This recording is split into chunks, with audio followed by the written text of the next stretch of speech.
우리가 이제 구약 성경을 보게 되면은 세 가지 나무가 상당히 중요하게 나와요. 하나는 포도나무고, 또 하나는 감람나무고, 또 다른 하나는 무화과나무입니다.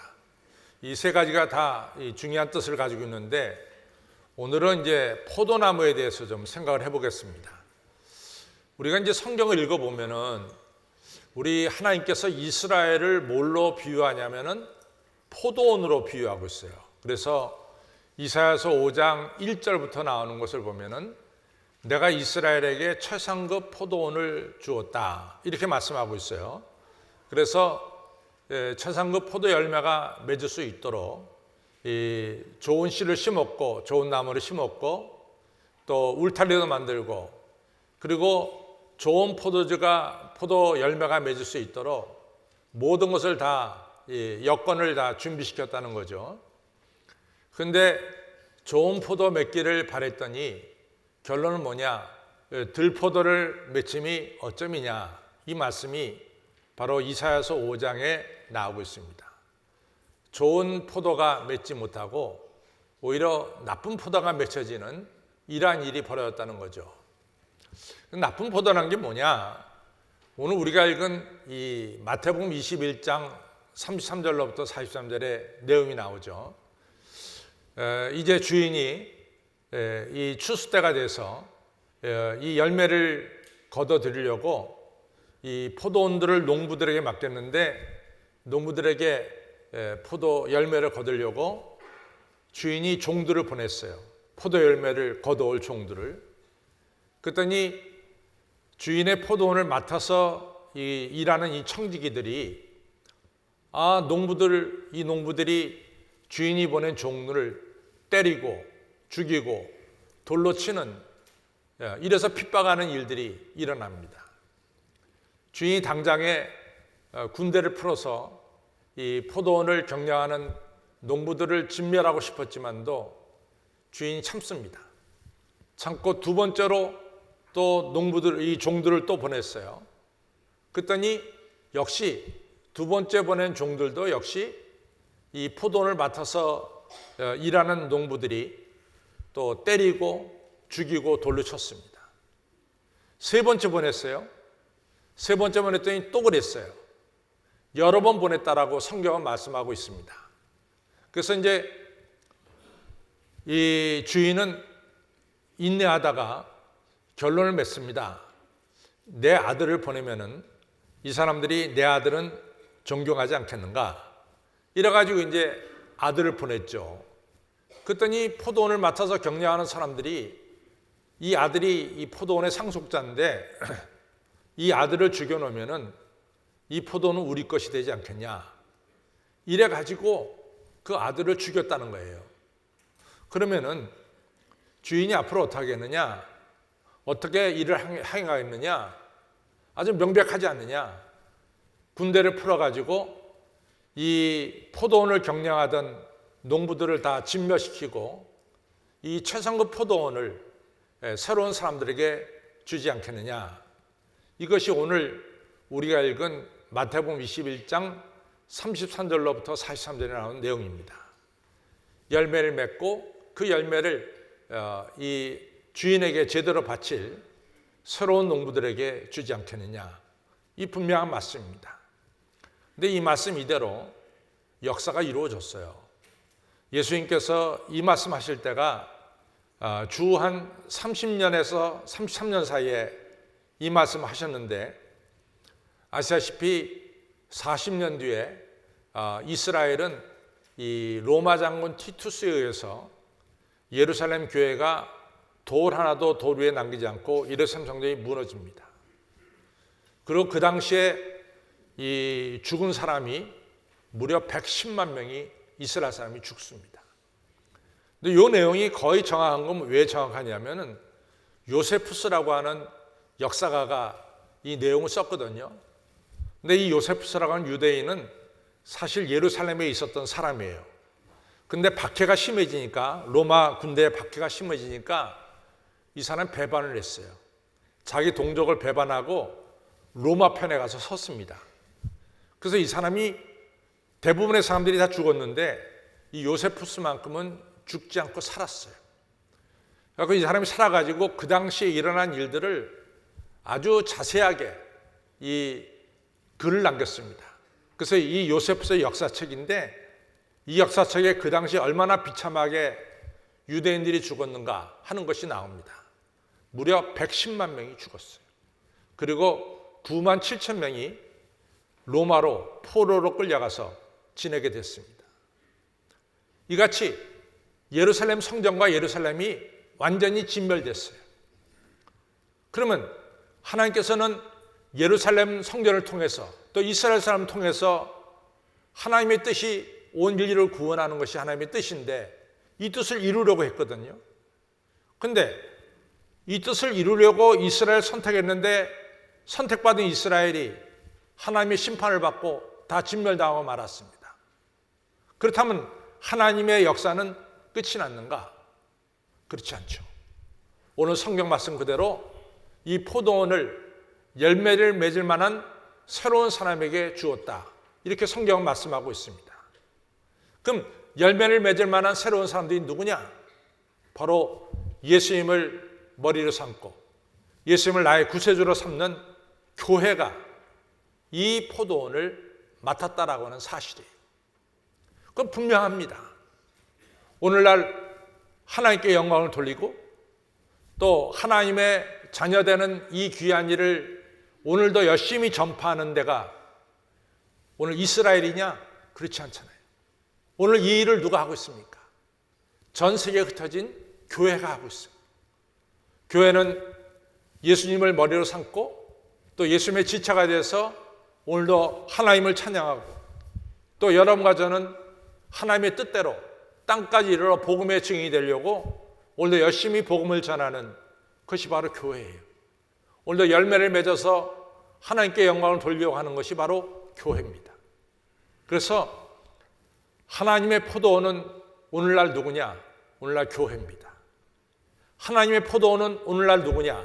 오늘 예수님을 나의 구세주로 믿은 여러분과 저가 하나님의 포도원이다. 이런 사실이에요. 내가 누구인가를 정확하게 아는 게 중요해요. 여러분과 저는 먼저 하나님께 영광 돌리고 또 하나님의 뜻인 많은 사람들을 하나님께로 인도하는, 그래서 열매를 맺어서 하나님께 영광을 돌리는 이러한 사람들이 바로 오늘의 크리스찬인 여러분과 저입니다.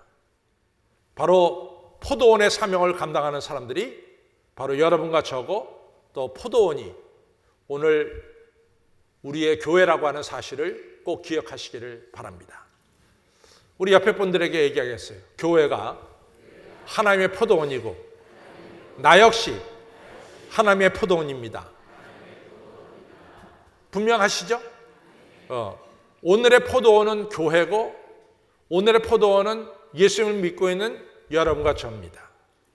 그래서 우리는 이스라엘이 포도원이 되었다가 실패한 것처럼 여러분과 저는 실패해서는 안 돼요. 여러분과 저는 이 포도원이 돼가지고 열매를 맺고 하나님께 영광을 돌려야 될 줄로 믿습니다. 이스라엘이 어째서 실패했을까? 우리 이스라엘 실패를 좀 봐야 되겠어요. 이스라엘 그 당시의 지도자들인 제사장과 서기관과 바리새인들 보면은 자기들 생각이 뚜렷했어요. 자기 생각에 하나님의 아들 메시아는 이래야 된다라고 하는 어떤 자기 생각과 자기 철학이 세워졌어요. 그 중에 하나가 뭐냐면은 메시아는, 그리스도는, 기름 부음 받은 자는 시시한 데 태어나서는 안 되는 거예요. 예를 들어서 물론 예수님이 베들레헴에서 태어났지만은 자라는 것이 나사렛이에요. 그래서 나사렛 같은 데서 자라는 사람이 우리의 메시아가 된다? 그거 안 된다는 거예요. 또 그 아버지가 별로 배우지 못한 목수다? 그것도 안 된다는 거예요. 그러니까 예수님이 나사렛에서 성장하셨고 아버지가 목수고 어머니가 마리아, 그 아들이 바로 예수인데 이 예수가 그리스도가 아니라는 거지. 기름 부음 받은 자가 아니라는 거지. 자기들의 틀, 자기들의 생각 그 밖의 사람이라 이거죠. 자기의 틀, 자기 생각에 맞는 사람이 아니라는 거지. 그래서 예수님을 배척을 했어요. 예수님을 받아들이지 못했어요. 이것이 큰 문제입니다. 그러니까 예수님이 뭐라고 말씀하냐면 예수님을 안 받아주니까 예수님이 이 쇠술은 새 부대에 넣어야 된다. 너희들은 낡은 생각, 낡은 가죽 부대를 가지고 있기 때문에 이같이 쇠술을 담을 수가 없다. 다시 말해서 복음을 너희들이 담을 수가 없다. 이런 분명한 얘기를 하고 있습니다. 자기 생각, 자기 철학을 앞세우는 사람은 절대로 예수 그리스도를 우리 중심에 모실 수가 없다는 거죠. 두 번째로 왜 이스라엘이 실패했느냐? 실패한 것 중에 두 번째 이유는 변화되는 것을 거부했습니다. 이스라엘이 변화되는 것을 거부했어요. 예를 들자면은 세례 요한이 처음 한 설교가 뭐냐면 회개하라 천국이 가까웠답니다. 그럼 예수님의 처음 한 설교도 뭐냐? 똑같아요. 회개하라 천국이 가까웠다. 회개하라는 얘기는 뭘 의미합니까? 지금까지 네가 살아온 삶을 이젠 그만두고 다시 새로운 삶으로 살아가는 것이 회개입니다. 우리는 회개에 대해서 조금 잘못 오해하는 게 있어요. 내가 잘못한 것에 대해서 깨닫고 하나님 내가 잘못했습니다라고 고백하는 것, 거기까지만이 회개인 줄 알아요. 물론 그건 회개죠. 그러나 회개의 결론적인 목적은 뭐냐면 우리의 삶이 바뀌는 거예요. 지금까지 똑같이 죄 짓는 삶에서 내가 잘못했습니다라고 회개하고 이제는 죄 짓지 않는 삶으로 변화되는 것이 회개입니다. 회개는 단순히 입으로 내가 잘못했습니다 고백하는 것 끝나는 게 회개가 아니라 회개는 우리의 삶을 하나님이 원하시는 삶으로 새로운 삶으로 바꿔나가는 것이 그것이 바로 진정한 회개라 이 말이죠. 그러니까 세례 요한이 이같이 회개에 설교한 다음에 사람들이 그러면 제가 회개하는 게 뭡니까? 라고 물어봤어요. 그랬더니 세리한테는 세리야 네가 정한 세 외에는 더 받지 말어. 예를 들어서 A라는 사람에게 네가 5만 원의 세금을 내야 된다고 생각하면 5만 원만 받아야 돼. 네가 7만 원, 8만 원 받아서 5만 원은 로마 정부에 보내고 2만 원, 3만 원은 네가 챙기고 그러면 안 되는 거야. 정한 세 외에는 받지 말아라. 그러니까 구체적으로 행동을 말하는 거죠. 부인들이 왔어요. 저희들은 뭐가 회개입니까? 너는 힘을 가지고 강포를 행하지 말아라. 이 약한 사람들을 갖다 누르지 말아라. 너 다른 사람을 갖다 거짓말로 고소하지 말아라 말이지. 부자가 왔어요. 제가 어떻게 하면 회개하는 겁니까? 넌 옷 2벌 있으면 1벌을 가난한 자에게 줘야 돼. 그것이 회개야. 아주 구체적으로 회개는 뭐냐? 회개는 지금까지 살아온 삶을 바꿔서 새로운 삶을 사는 것이 회개라고 하는 사실을 분명하게 말씀해주고 있습니다. 여러분, 우리가 누가복음 19장에 삭개오와의 이야기가 나와요. 삭개오가 예수님에게 찾아왔어요. 예수님이 삭개오 집에 갔죠.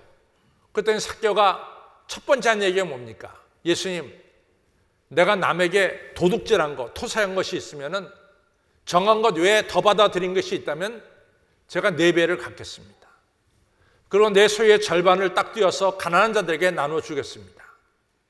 그때 예수님이 하신 말씀이 뭡니까? 이 집에 구원이 임하였도다. 네가 참으로 회개하고 회개에 합당한 열매를 맺었다. 이 집에 구원이 임하였도다. 너는 아브라함의 후손이다. 그 즉시로 회개에 합당한 열매를 맺을 때 예수님은 그 집에 구원을 선포하고 아브라함의 이러한 축복을 선포하는 것을 알 수 있습니다. 그러나 마태복음 19장의 부자 청년은 회개에 합당한 열매를 맺질 않았어요. 그러니까 쓸쓸하게 돌아갈 수밖에 없는 거죠. 성도 여러분, 우리가 포도원이 된다는 것은, 그리고 하나님 기뻐하신 열매를 맺는다는 것은 우리가 새 가죽 부대가 되어야 돼요.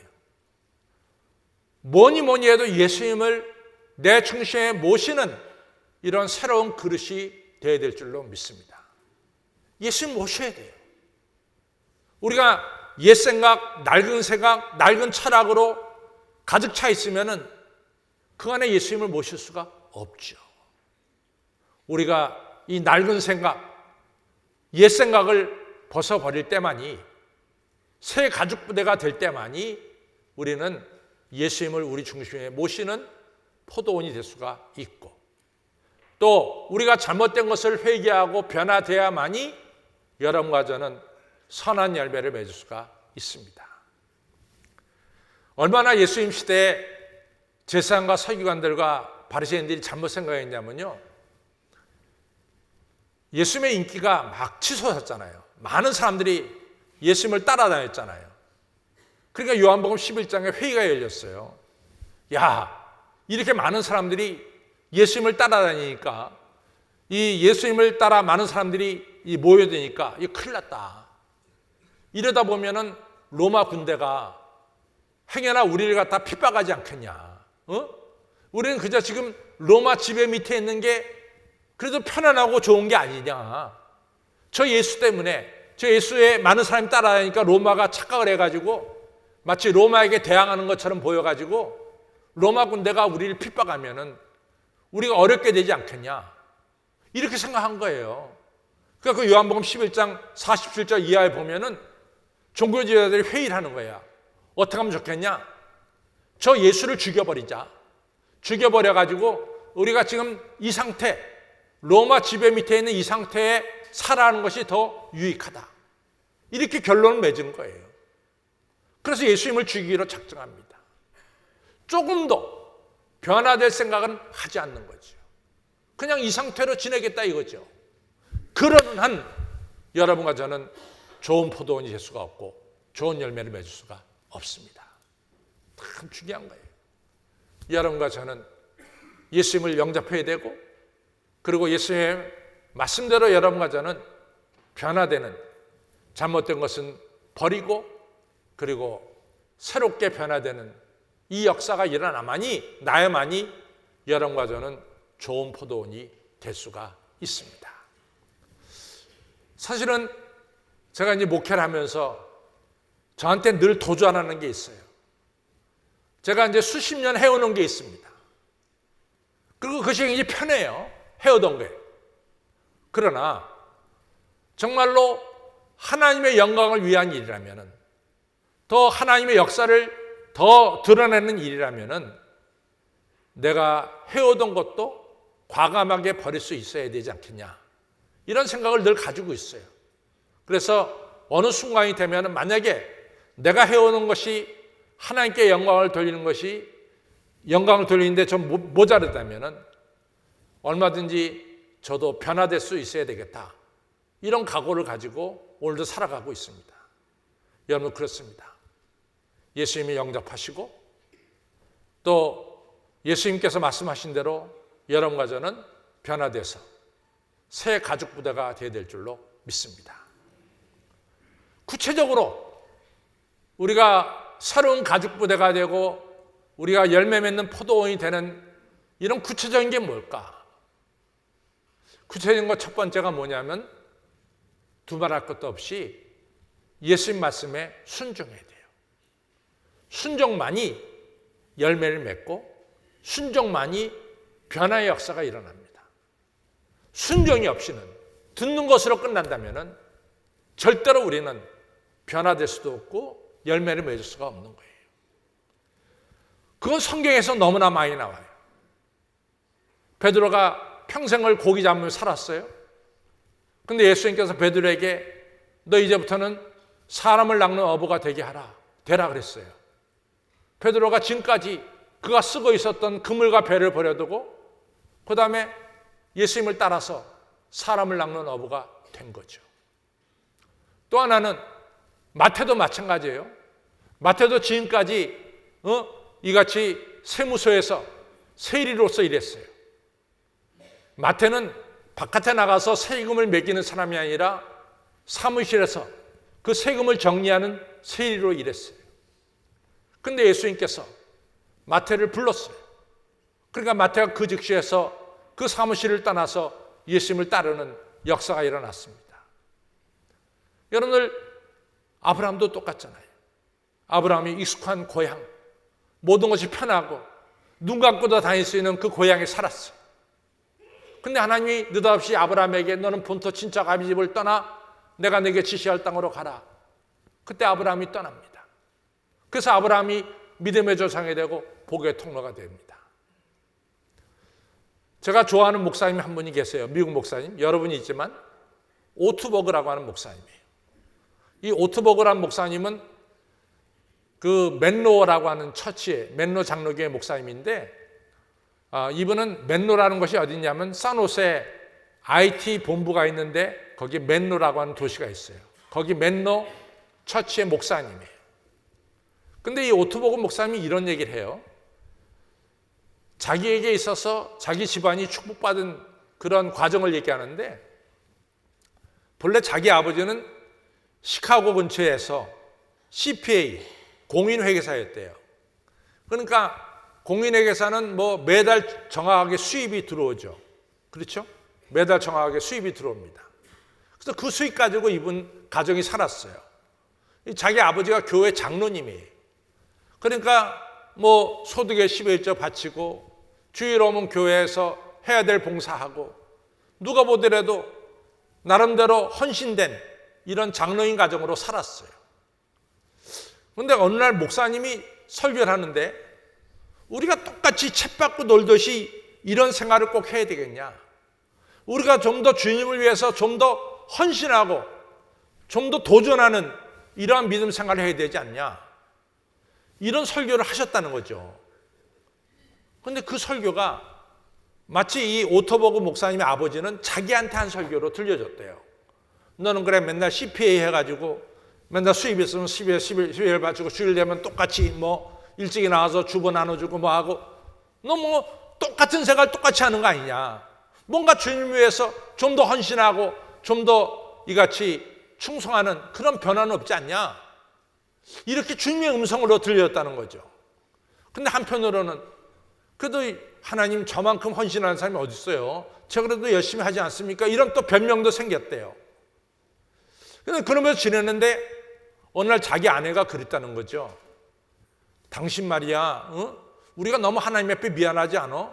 우리 맨날 하나님께 은혜 가운데 사는 맨날 똑같이 하나도 뭐 더 충성하거나 더 헌신하지 않고 똑같은 생활하고 있는 거 아니야? 하나님이 정말 우리를 기뻐할까? 뭐 이런 이야기를 자기 아내가 느닷없이 했다는 거죠. 그때 오토버그 목사님은 아버지는 그때 결단했대요. 그래, 내가 얼마 살지 모르지만은 내가 이 나그네 인생 사는 동안 좀 더 주 앞에 영광을 돌려야 되겠다. 이렇게 생각하고 그 시카고에 사는 자기 집을 정리하고 저 샌디아고로 옮겼대요. 왜냐하면 샌디아고에 조그만 신학대학이 있는데 그 조그만 신학대학에서 나이 드신 이 자기 아버지를 받아준다 그래서 이 나이 든 자기 아버지가 샌디아고 조그만 신학대학을 들어가서 신학을 공부했어요. 그리고 졸업을 했어요. 아시다시피 어느 교회가 나이 60이 넘은 목사님을 받겠냔 말이죠. 그것도 경험이 없는 처음 된 60된 목사님을 누가 받겠냔 말이죠. 그러니까 일반 교회는 안 받아. 아주 교회가 쓰러져 가는 교회. 뭐 그냥 미국 교회로 치면 한 20, 30명 모이는 교회. 목회자를 모실 수 없는 교회. 이런 교회가 오토버그 아버지를 목사님 모셨어요. 그 아들들은 아버지 목사님 아들들이 돼가지고 교회를 섬겼습니다. 바로 그것이 오토버그의 인생을 바꾼 거야. 이 오토버그가 자기 아버지의 뒤를 따라서 신학대학을 졸업하고 그리고 목회자의 길을 걸었어요. 여러분들 얼마나 큰 교회 목사님인지 모릅니다. 그냥 자기가 섬기는 교회는 한 4, 5천 명 모여. 그리고 여기저기다 교회를 세워가지고 텔레비전으로 지금 그 교회가 예배를 드리고 있어요. 내 인생이 바뀐 것은 우리 아버지가 편안한 삶, 이런 안정된 삶을 뛰쳐나와서 하나님께 더욱더 헌신하면서부터 우리의 집안은 복된 집안으로 바뀌기 시작했다. 이 얘기를 하는 거죠. 열매는요, 우리가 예수님 말씀에 순종할 때 우리는 변화가 되고 그리고 열매를 맺게 되는 줄로 믿습니다. 말씀을 순종해야 돼요. 이것이 가장 중요한 거죠. 두 번째로 여러분과 제가 중요하게 생각해야 되는 것은 뭐냐면은 사실은 예수님을 주인으로 삼고 우리가 말씀에 순종하는 것, 그 다음에 순종의 구체적인 게 뭐냐? 그건 십자가를 지는 일이에요. 사역을 하는 일입니다. 여러분과 제가 각자 맡겨진 일을, 그 일을 하는 일인 거예요. 일을 할 때 열매를 맺게 돼 있어요. 일을 하지 않으면 열매는 맺지 못해요. 일을 할 때 열매도 맺고 일을 할 때 성령의 능력도 받는 거예요. 저는 어디 가서나 자신 있게 얘기하는데요. 그것은 제 체험이기 때문에 그렇습니다. 저하고 제 집사람이 28에 제가 담임 목사 될 때 꼭 굳이 28에 내가 담임 목사 되고 싶은 마음은 없었어요. 너무 어렵고 또 담임 목사의 직이 너무 무거워요. 그러니까 사실은 그렇게 젊은 나이에 교회를 책임지는 담임 목사가 된다는 것은 너무 힘든 거죠. 근데 어쩔 수 없이 제가 28에 담임이 됐어요. 근데 제가 전도사로 있을 때, 제가 부목사로 있을 때 만약에 저한테 설교의 기회가 주어지면은 나는 설교를 잘할 수 있다고 생각했어요. 정말로. 내가 신학대학에서 배운 것, 또 내가 여태까지 생각했던 것, 그래서 설교를 잘 만들어서 설교를 잘 할 수 있다고 생각했어요. 근데 제가 담임 목사가 딱 되고 나서 6번 설교하니까 설교할 게 없어. 6번 설교하니까 설교할 게 없어요. 정말로 이 6번째 설교하고 나니까 하늘이 정말 깜깜하더라고. 다음 주일날 내가 뭘 설교를 하지? 이게 안 되는 거야. 그래서 사실은 목사님들이 주일날 예배 다 끝내고 집에 들어갈 때가 가장 편한데 저는 6번째 주일부터는 집에 들어갈 수가 없어요. 왜냐하면 다음 주일날 설교할 게 없어. 이게 보통 어려운 게 아니에요. 그래가지고 교인들 다 간 뒤에 교회에서 남아서 정말 눈물 뿌려가면서 기도했어요. 하나님, 이 어린 것을 갖다가 담임 목사로 세웠으면 다음 주일도 설교할 게 있어야 되지 않습니까? 저 설교할 게 없네요. 정말 없습니다. 하나님, 제가 뭘 설교하죠? 다음 주일날. 양 주일 오는 게 얼마나 두려운지 몰라요. 그러면서 성전에서 정말 눈물 뿌려가며 기도했습니다. 하나님 살려달라고. 그때 제가 은혜 받았어요. 제가 만약에 담임 목사라는 직이 없었다면 제가 그렇게 기도했을까요? 저 기도할 필요가 없었지. 근데 설교해야 되니까 이 사명이 있으니까 기도할 수밖에 없었다고. 기도하면서 하나님의 은혜를 구할 수밖에 없었다고. 은혜를 구하다 보니까 하나님께서 말씀도 주시고 또 성령의 역사도 체험하도록 축복해 주신 거죠. 일하지 않으면 성령을 체험할 수가 없어요. 일할 때만이 여러분과 저는 기도도 하게 되고 기도도 하게 되면 성령의 역사도 체험하게 될 줄로 믿습니다. 그러니까 열매를 맺으려면 십자가를 져야 돼요. 십자가를 지지 않고는 열매를 맺을 수가 없는 거예요. 사랑하는 성도 여러분, 우리 인생이 길지 않습니다. 정말 길지 않습니다. 제가 어제도 입관 예배 드렸고 내일은 장례 예배 드려야 되는데 또 대전에서 또 한 분이 돌아가셨는데 대전은 못 간다 그랬어요. 그 우리 최병수 목사님 다녀왔어요. 우리가 인생이 같이 끝이 난다고. 여러분과 제가 열매를 맺으며 살아야 되지 않겠습니까? 아무쪼록 우리가 열매 맺는 포도원이 되려면 예수님 말씀에 순종하고 변화돼서 열매를 맺기를 바랍니다. 여러분들 맡겨진 사역을 잘 감당하세요. 찾아서 일하십시오. 그 일이 힘들 겁니다. 기도하십시오. 하나님께서 그 일을 감당할 수 있도록 능력도 주시고 일의 열매도 허락해 주실 줄로 믿습니다. 꼭 찾아서 일하는 여러 성도님들이 되시기를 바랍니다.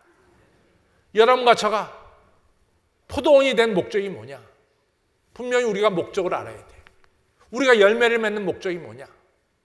우리가 십자가를 지는 목적이 뭐냐? 목적이 분명해야 돼요.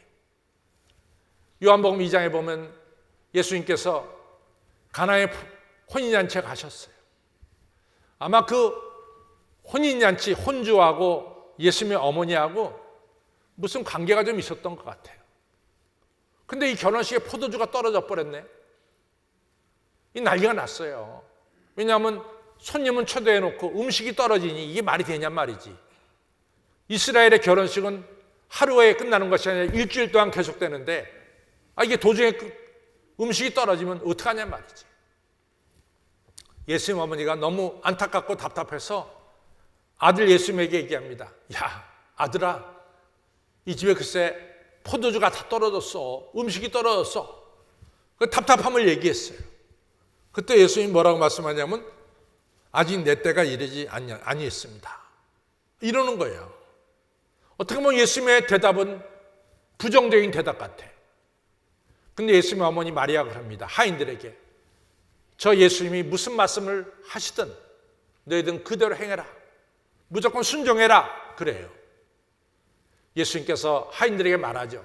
빈 항아리가 6개 있는데 거기다가 물을 갖다 부어라. 그냥 맹물을 갖다 부어라. 맹물을 갖다 다 부었어요. 항아리마다 물이 가득 찼어요.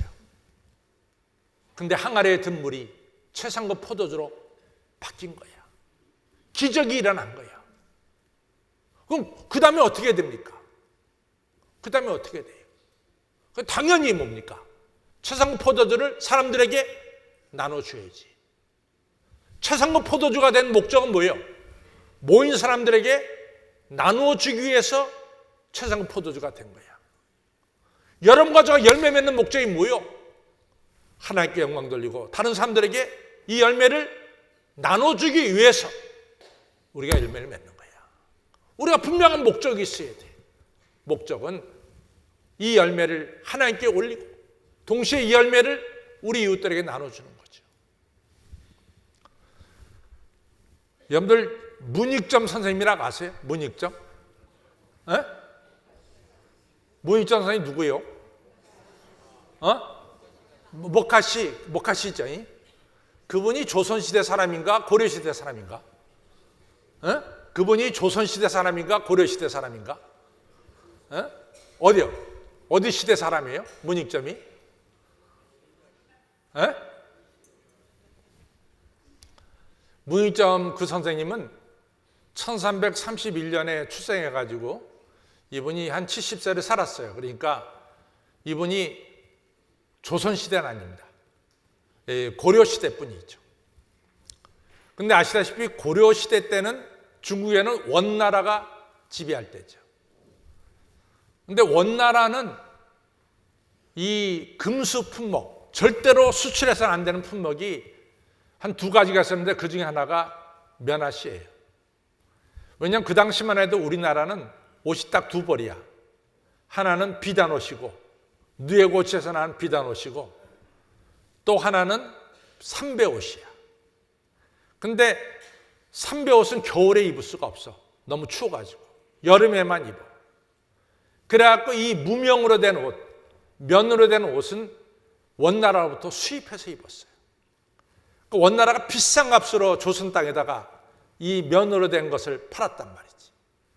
그러니까 원이란 나라는 이 면으로 된 옷을 계속해서 팔기 위해서 이 모카씨는 절대로 가지고 나가지 못하게 했어요. 그런데 그때 우리가 한 대로 문익점 선생님이 이 중국에 가서 몰래 면화씨를 부통에다 가지고 왔죠. 그리고 자기 장인이 정씨예요. 정천이인가 그래요. 자기 장인어른의 밭이 어디냐면 산청에 밭이 있었어요. 산청에. 그 밭에다 그걸 심었다고. 그래갖고 이 열매를 맺기 시작했죠. 그 자기 아들과 함께 전국에 퍼뜨렸어요. 그래서 우리나라에 드디어 이 면으로 된 옷을 입을 수 있게끔 우리나라가 바뀐 거죠. 여러분들이 문익점 씨 누구냐니까 다 알아. 다 알잖아. 그렇죠? 우리 바이올리니스트 알아요? 문익점 씨? 다 알아, 다. 왜 하냐? 하나밖에 없어.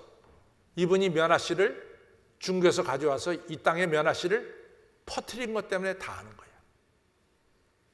면화씨가 만들어지는 것은 옷이야. 여러분과 저는 뭐예요? 예수님으로부터 복음을 가져와서 복음을 퍼뜨려. 그럼 복음을 퍼뜨리면 뭐가 생겨?